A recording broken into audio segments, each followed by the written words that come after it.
Ang kani siya kandila lang para open flame kung ato ang itawag, delikado ginigid siya kay lagi dali ra man gud siya makadakop labi na sa mga light materials like kortina, kahoy, papel or bisag mga sinina, dali ra kay ni siya makadakop. So ato ginang bantayan kung mahimo ato ning butangan og cover.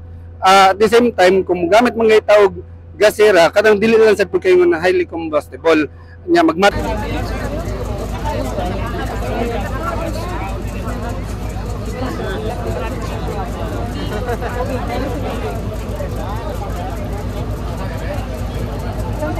Makita ninyo full force ang atong rescue team and medical team sa Tagbilaran na agyudiretanan from fire, police to medics to command center nya apil na pod ang katong barangay counterpart nato.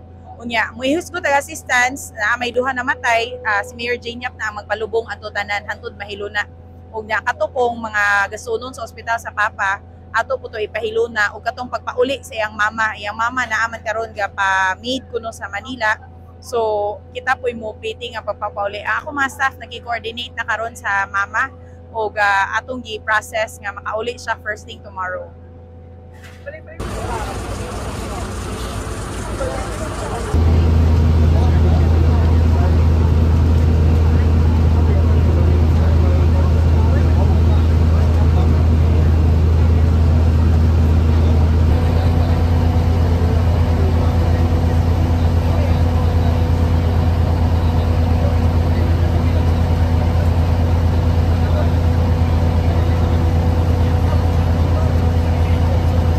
So ato lang pong i-emphasize no nga paspas kayo ang rescue sa ato ang mga fire marshals.